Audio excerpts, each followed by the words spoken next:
You're listening to the ESO Network, your station for all things geek.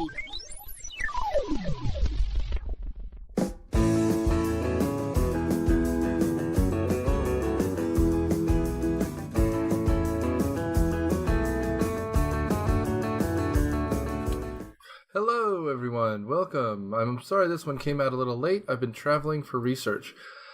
If you're listening to this when this comes out, hello. Also, I'm talking to you only a couple hours before you listen to it.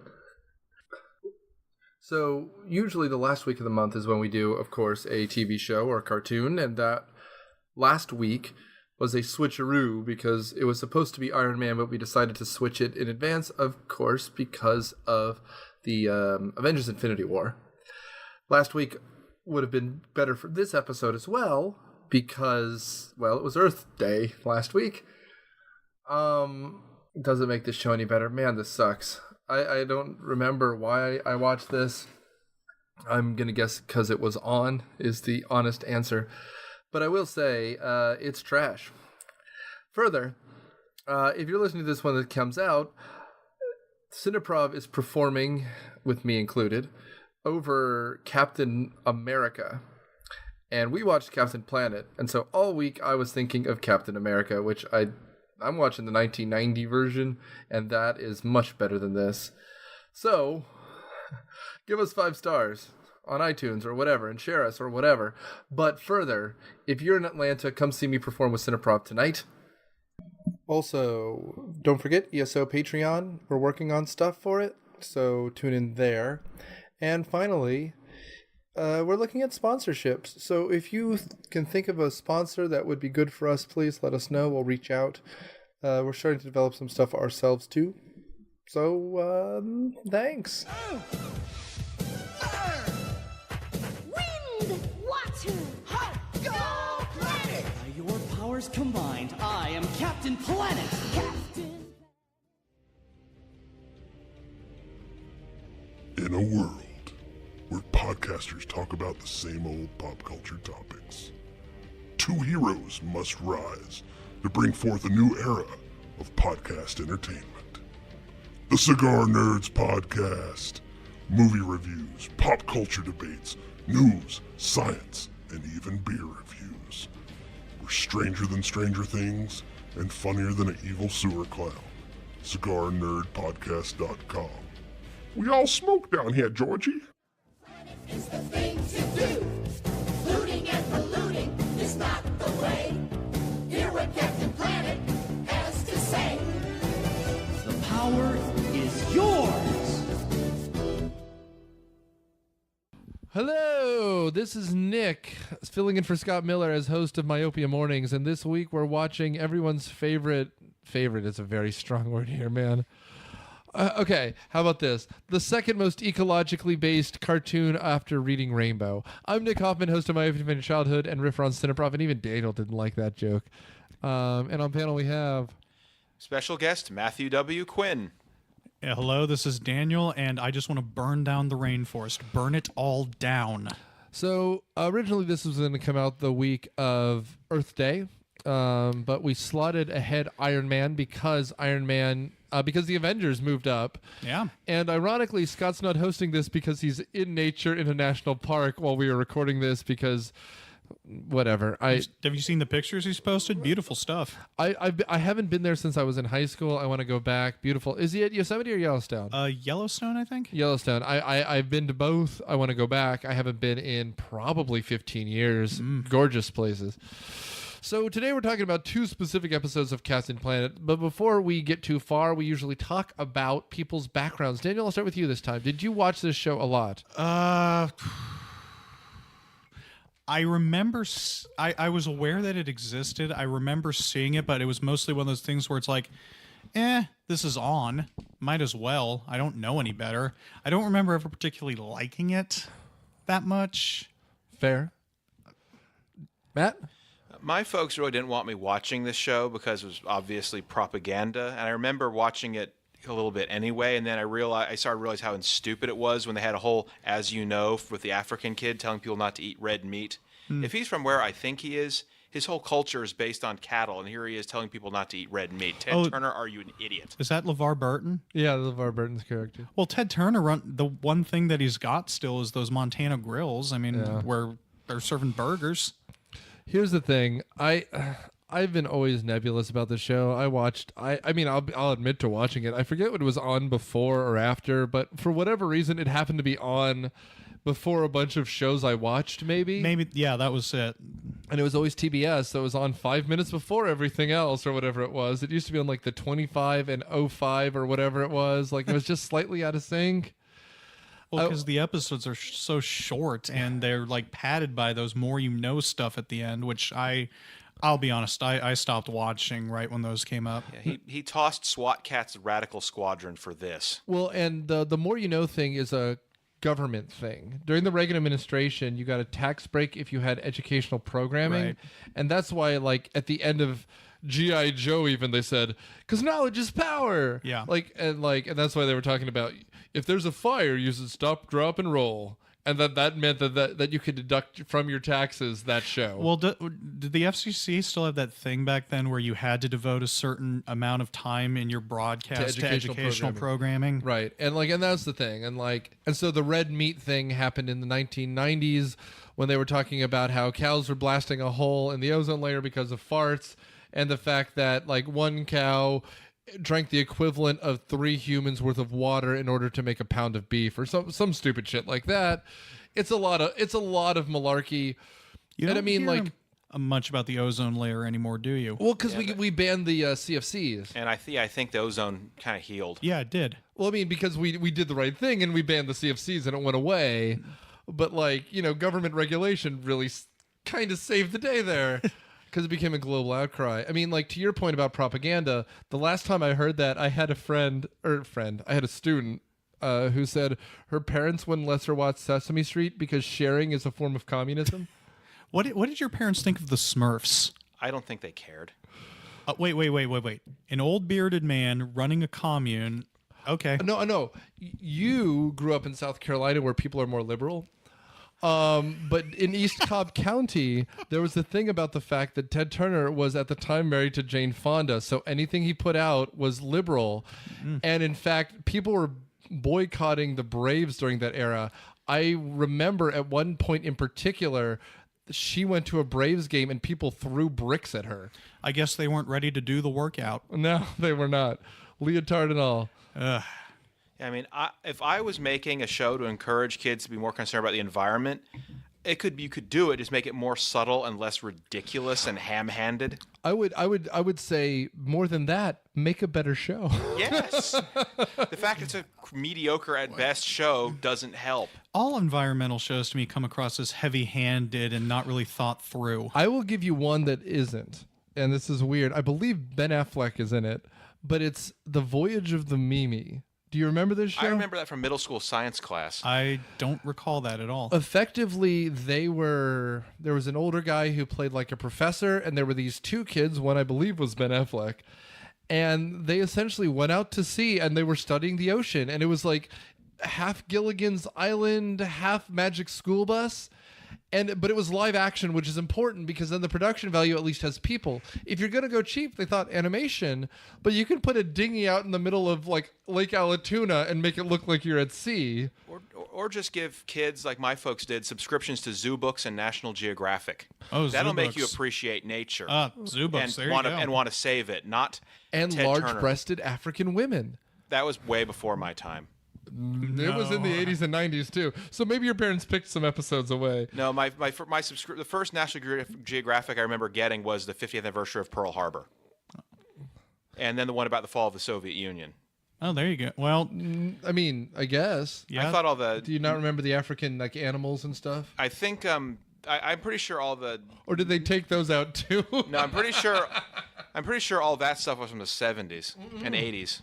This would have been 1991 on. As a founding member, my grandfather was actually a founding member of the Geographic Society, so I have all of them going back to the beginning, and there are still wild African prints and like. Oh well, it was a nature photography magazine. It still is. Before anything. I mean, it really still is. So if you didn't see those were also plucked from your childhood. You know what I think the best environmentalist movie ever was? Zoo. No, Roar. Roar.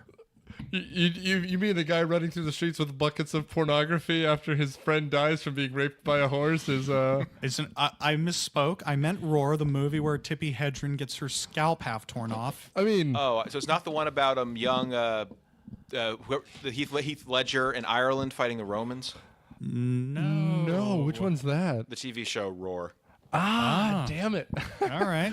3 references that no one else will get. 2000. I'm referencing a 2007 documentary called Zoo, which is about a guy obsessed with bestiality who gets arrested by the feds at the end of the movie. I thought he died. No, his buddy dies. Oh, okay, yeah. Yeah, we're following the guy who's the collector. Oh, I see. And then you're talking about Roar, and you're talking about a different Roar. So many environmental messages. Now, speaking as people who understand that there is an environmental impact and recycle and believe in global warming as opposed to people. Well, I do too. It's just you got to go about it a certain way. That's what I'm saying. As people on the panel who do. Oh, okay. Yeah, I'm giving you credit. I'm just saying that the problem is this show makes me want to burn styrofoam. Yeah, no, I mean... It's a straw man. Yeah, I mean, literally, our 2 antagonists are a literal pig man and a literal rat man. And the rat man is voiced by Jeff Goldblum, who didn't want his names in the credits, apparently. because, as our friend Sean Korsgaard pointed out, this thing looks like something Goebbels could have come up with. It does. I seem to remember a bunch... Oh, wait, 1 second. A, you're right, but B, I realize that there's an open space in this, cadre of villains for a gerbil named Gerbils. Oh, no. Richard Gere is coming. And that joke is coming from the same year as this episode came out. One thing I do remember about this show was one of the villains was voiced by not current Meg Ryan that's cleaning up the spill in the deli, but the 1990s Red Hot Meg Ryan that everybody wanted in their movie. Well, and let's back up. There's a few people like that because Whoopi Goldberg at this point was kind of a big deal. She just won an Oscar. She had just won an was Oscar. voicing Gaia? Was that? Yeah, the thing? while she was voicing Gaia, she won for The Color Purple. No, she didn't win for The Color Purple. She won for Ghost, which was to apologize for her not winning The Color Purple. Yeah. Ted Turner has all the money in the world to hire all these well-known actors to voice what is a ill-made, heavy-handed piece of garbage. And Tim Curry as well. Tim Curry was in this. Which one was he? He was... he was one of the other main villains. He was like some sort of computer simulation thing. Well, and as our segue, Neil Patrick Harris is in one of these episodes while doing Doogie. Spoilers right there for that one. Matt, you've got our notes. Why don't you start whichever episode you prefer? I watched the cowboy one first and then the AIDS one. Yeah, we're doing the AIDS one. We're pulling both barrels out. Okay, I did watch the cowboy one, and this is something that was disappointing to me. They did some... Before you give that, give me the plot. Okay, Hoggish Greedley, the pig man with a mohawk... Ed Asner, by the way. Oh, fucking Sergeant Cosgrove from Freakazoid. Yeah, he decides he wants to turn the Grand Canyon into a dump site. Why? I don't know. So he buys a time machine from Dr. Blight, that chick with the hair on one side of her face. Meg Ryan. And decides to go back in time and starts buying up land around the Grand Canyon. And so in the future, the Planeteers see that there's the Grand Canyon is being full of garbage and trash and poison, and Gaia points out that the time disturbance that caused this to happen must happen in the 1870s. So Wheeler decides to spend the whole episode LARPing as a cowboy in the most annoying way possible. How and they go would back they in time. know the timeline has been disrupted? Gaia tells them. Literally, she's just like, the timeline has been disrupted. She's some kind of godlike being. Maybe she exists outside of time. There's a scene, though, where they're seeing stuff getting poured into the Grand Canyon, and they're like, that's not possible. And I know that's very offensive. I'm sorry, but that's what we're working with here. That's not possible. That's a national landmark. So, and how would they know that? All right, you know what? I was going to look this up. Maybe they're outside of the time stream too on Gaia's island. Well, here's the thing. I was going to look this up, but can you name the 5 Planeteers? I didn't look it up. There's nothing on my screen. There's 5 of them. There's Hart, which is Mati, who is a South American native of one sort or another. You want me to get really offensive? As a joke in college, my roommates and I at one point were trying to decide what each of their careers would be now, and I think we decided Mati would be a fluffer. Oh, he's definitely a twink, that's for sure. All right, we have Hart, who's from North America. Or no, sorry, we have Fire, who's from North America, who's a redheaded guy from Brooklyn. Wheeler? Who's Wheeler, which is the local high school, which is why it always bothered me. Oh, yeah. I almost went to Wheeler. You have the Asian girl who's... Well, she was from the Soviet Union, but then... No. Chinese girl. I'm thinking of the Chinese girl. Oh, right. G or something. Gi. Okay. Is it Gi? They say these people's names in the damn credits, and we've already forgotten. Oh, because they're completely forgettable. Like, and other than Wheeler apparently being fan favorite, so he gets all the lines, none of them matter. I mean, you're talking about the Russian woman who's from whatever. Linka, I do remember her name. Because at one point she was from the Soviet Union, and then the show lasted longer than the Soviet Union, so then she's from, like, Ukraine, I think? Well, Eastern Europe. Yeah. Oh, Lola Bunny, by the way, voiced her. Yeah. I looked that I up. think that's an improvement. And then Kwame is Earth. Ah, yes. And he's LeVar Burton doing a bad sub-Saharan African impression. Which is... First of all, you're a national treasure, Mr. Burton. What are you doing? well, and here's the thing. Just speak. No one cares. Like, I know you're supposed to be African. They already made you black. You're African. Speak like a person because the accent is distracting. Yes. All of these, the accent is atrocious. They even somehow managed to do an offensive American accent. He sounds like a Ninja Turtle. Well, and okay, and in the episode Matt summarized for us, they run into a Navajo, and he's like, "Don't worry, I'm a South American native." And he's like, "That's fine. I thought you were a skinwalker."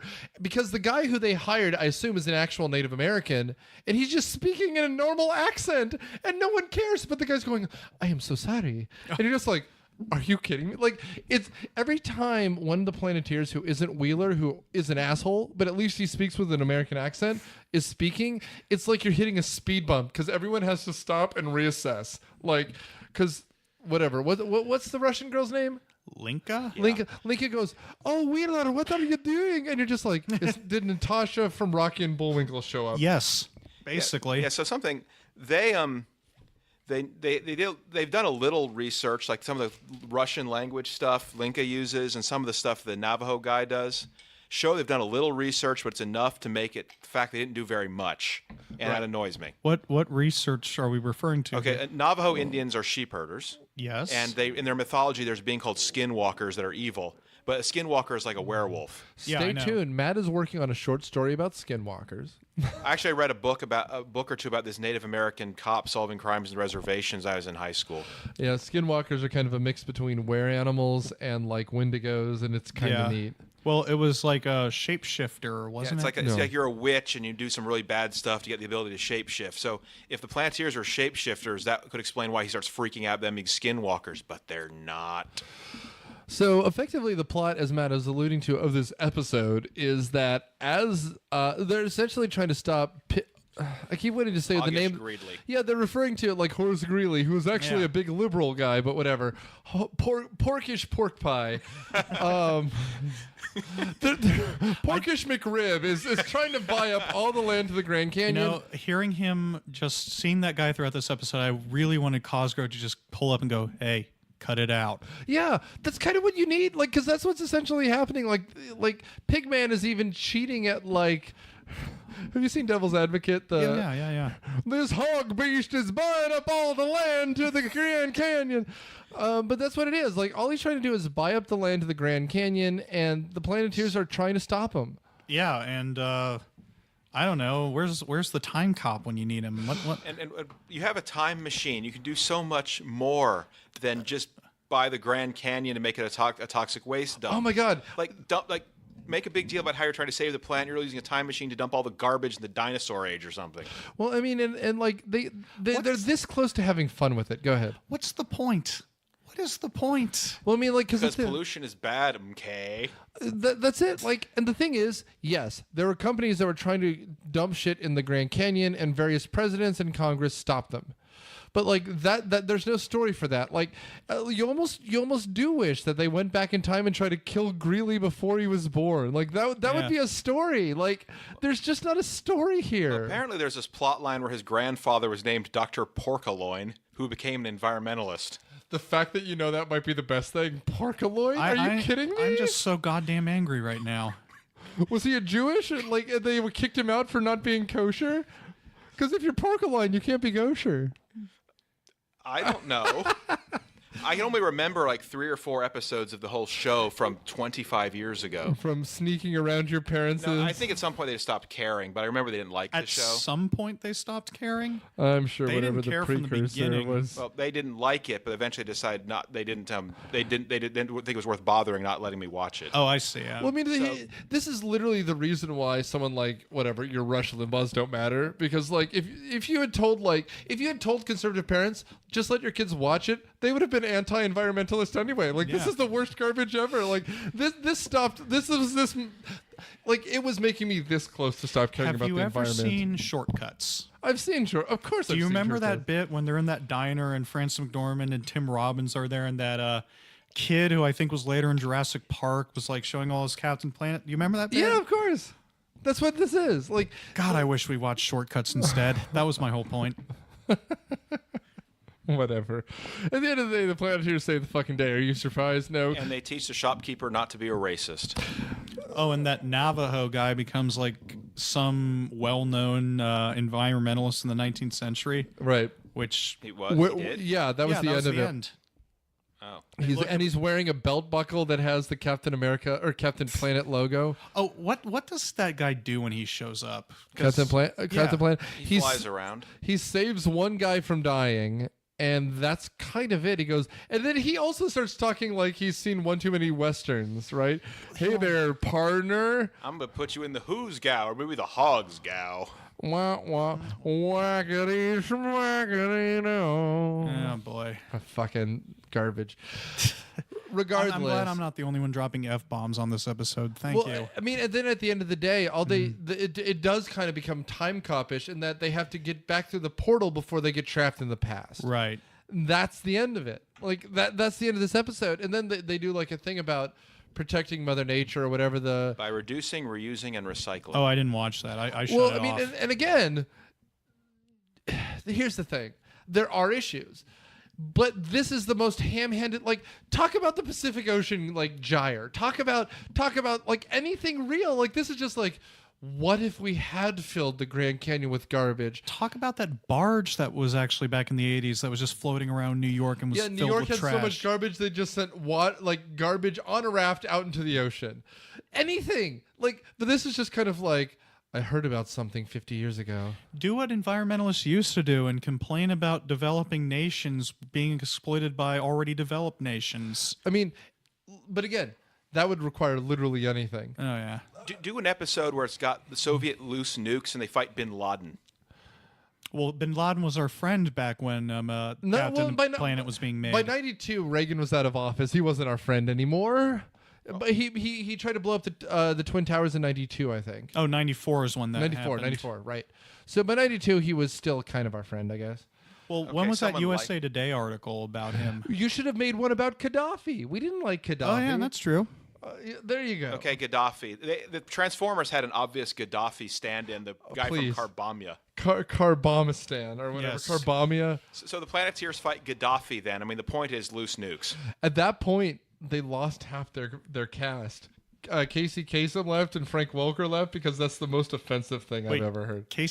That was Transformers, right? In Transformers, yeah. Okay, I Casey was about to say, Kasem left. Casey Kasem was Casey in this. Kasem and Frank Welker left Transformers because of Carbamia, which, you know what? Fine. I will send him a Yes. check. Good. Good Fuck for him. you. Fuck it. Carbamia might be the most offensive thing outside of a Matt Quinn short story.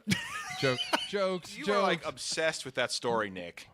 I didn't even mention the story. I was making a joke. One of those yuck-em-ups. Yeah, one of them yuck-em-ups. The second story you read, Matt, can you give us a plot synopsis of the second story? Okay, it's the episode where Verminous Scum, the rat who looks like an escapee from Nazi propaganda, decides to spread information. Does. Decides to spread misinformation about AIDS in hopes that people will spread AIDS and die to allow his rat people to inherit the earth. Now- which he does by inciting people to harass this high school athlete who got AIDS from a blood transfusion. Now, if I recall correctly, these days people who are diagnosed HIV positive have an average lifespan of what, 69? So, like, yeah, I mean, they effectively live a full life. Yeah, I mean, And I mean, and in the 90s, I get that it was scarier. And so this was probably like a really hard hitting episode. well, we'd already known so much even back then. I mean, was this around the same time that kid got AIDS? Ryan from White. Yes, him. Is Jesus. this around that time? Yeah, I read that his like autobiography in middle school, and I remember thinking that was just the so sad thing ever. Yeah, so Well, but I mean, here's the thing. I what I do think they do well about this episode is at first the kids don't care. It's the parents that freak out.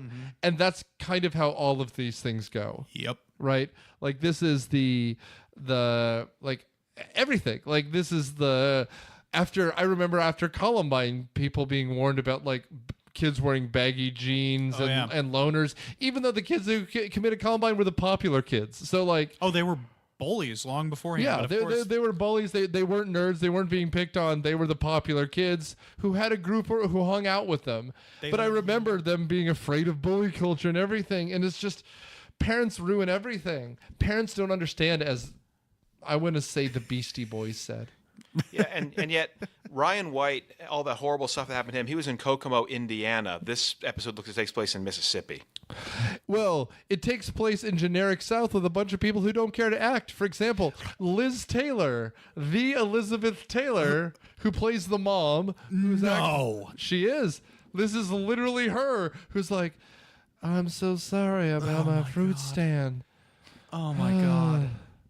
She just sounds like she's out of breath the entire time. She sounds like she's doing Cat on a Hot Tin Roof on Valium. That's her role. Meanwhile, the star of this particular episode is Neil Patrick Harris, who gets AIDS from a blood transfusion. Well, he has HIV, and the doctor confuses HIV and AIDS, kind of, and then he super does.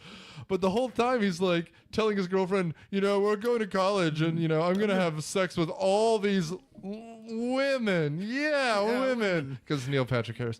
But like the whole gag of it is that he's gonna go off and be like whatever, but he's distancing himself from his friend and his girlfriend because he has AIDS now and he just can't possibly function. Isn't there that scene with that little kid who like idolizes him going, tell me it's not true that you got AIDS. Tell me it ain't true, son. Tell me it ain't true. It ain't so. Yeah, exactly. This is the what is it? It's Shoeless Joe. Yes. Yeah. Tell me it ain't so, Joe. Tell me it ain't so, kid. And then he scores the winning point. It's literally oh my goodness gracious. Yeah, and Vermin Scum gets arrested by the cops. Oh. And which that's like the episode of the X-Files that have the fluke man, Okay, the fact that he got arrested, we found out there's another sentient species on Earth and they're trying to kill us all. Oh, this is great. The whole plan is him like whispering to parents that this one kid has AIDS. And it's like, okay, so this guy who looks like that, wearing a trench coat outside of a high school, is your trustworthy source of information. And he's printing flyers showing the kid's picture with AIDS written on it. Yeah. So first of all, it's already more progressive than the Reagans who said AIDS didn't exist. But then second, you realize Up until Rock Hudson died. well, yes, and then Nancy made him announce, that AIDS existed. But then the whole second part of it is that he, who should be rightfully terrified and is like, again, he might be an actual believable kind of character, right? Like He lost believability to me where he's like, I don't care how I got it. It stinks. Well, I could imagine people when they're something that gets revealed to them getting upset and maybe acting weird, but that was He wasn't unintentionally acting. hilarious. He wasn't It's supposed to be acting. tragic. See, like, I'm on Matt's side here. Like, the script here is what fell apart because he's just like, grumble. I'm going to storm out of the doctor's office like he told me I had gained 5 pounds. like, I've got something that's probably going to kill me in 5 years. It stinks. well, fiddlesticks. I'm not even going to play basketball anymore. Like, I mean, I get being upset, but like, and here's the thing, though. Neil Patrick Harris is good at this point. Like he already has an Emmy for He has an Academy Award. I don't know. I'm making up awards at this point. Well, he but was Doogie Howser. He was already a thing. He was a big deal, and so like he's just like me. You're just like, oh, he had nothing to work with. You might as well have hired Danny DeVito to just go. Well,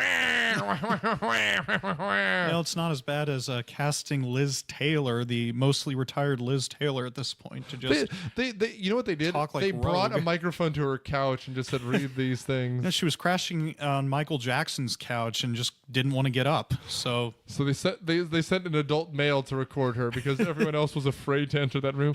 Oh, hey, you look pretty.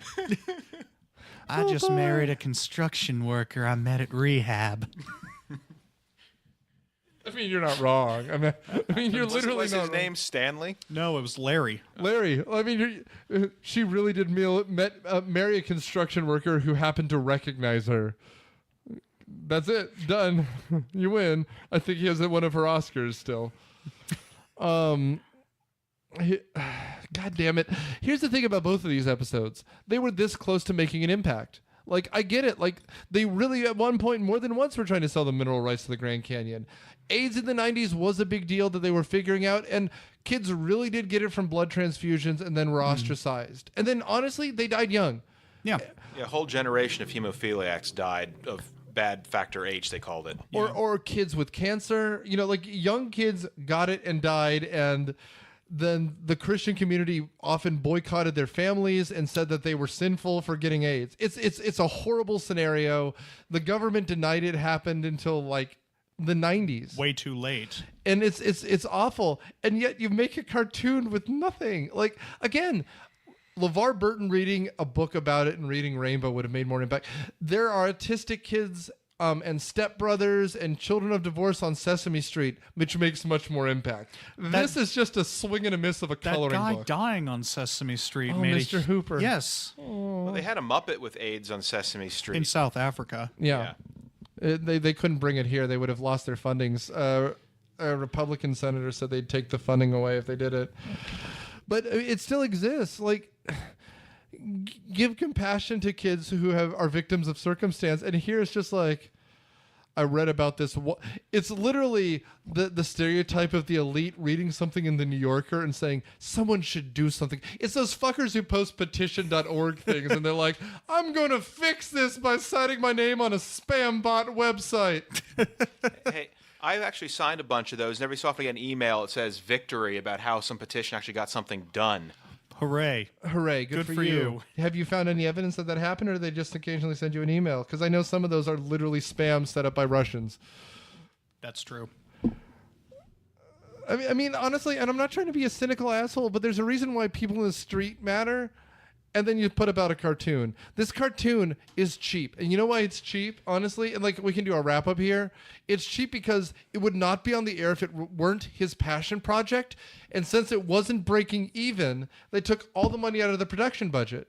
It's clear, like, because again, Whoopi Goldberg, Neil Patrick Harris, Liz Taylor, Well, you could tell they did that to win some sort of moral credit. It's like, well, I really am helping the environment by voicing. That's what it is. They're doing it voluntarily because they're passionate about these things, but it doesn't show up on the page, right? Like the actors that they're paying, like it's one take, it's cheap because again, they don't have the money to do a second take.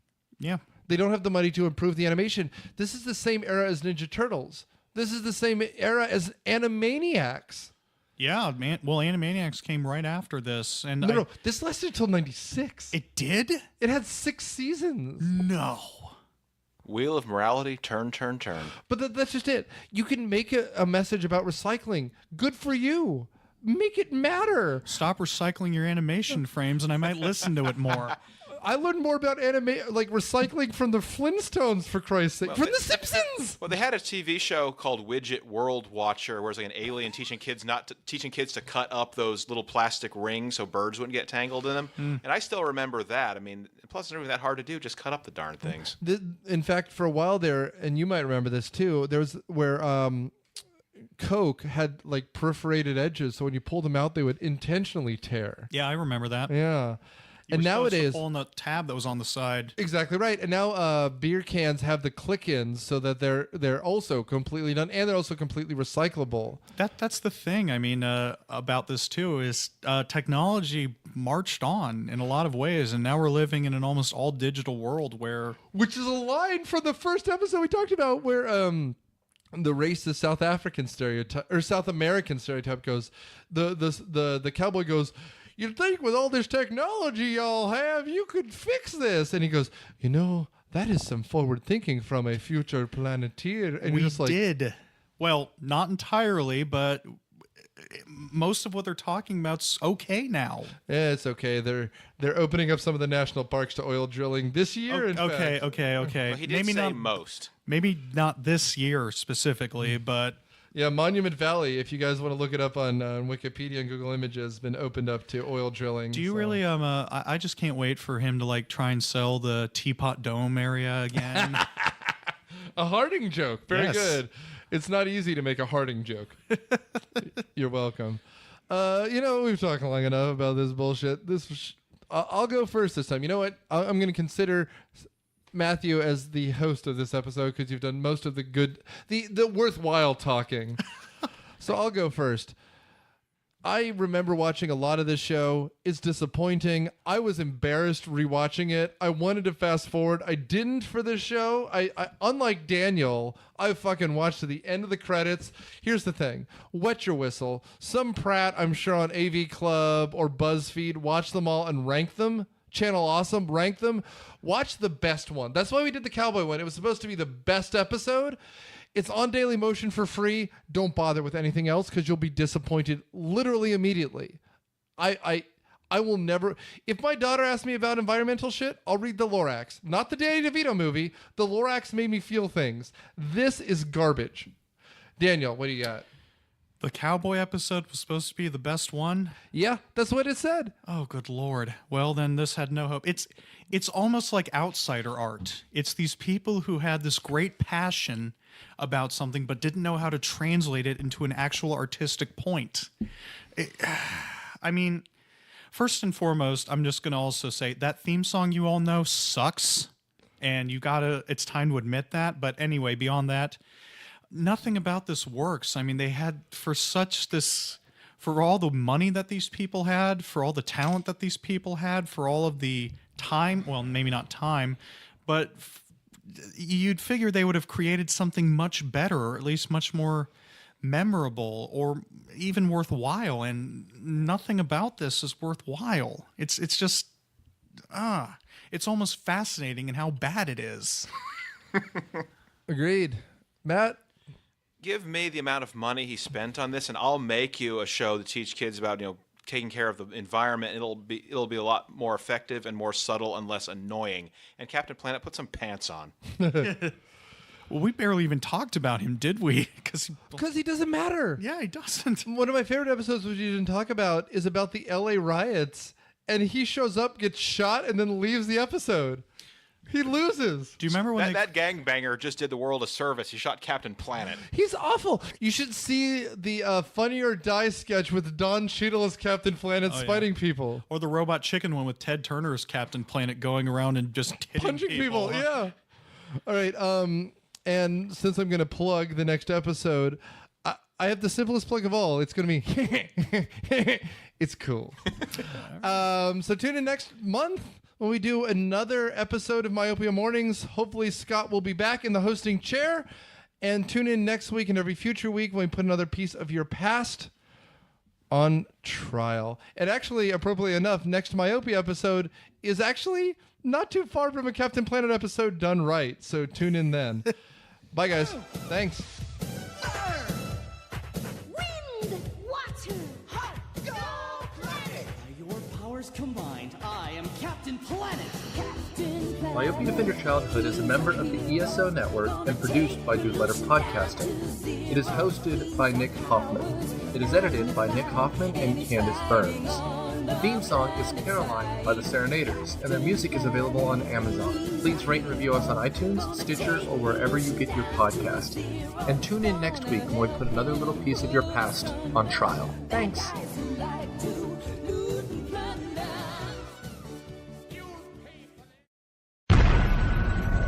This has been a broadcast of the ESO Network, your station for all things geek, classic, current, and beyond. Be part of the crew at ESONetwork.com.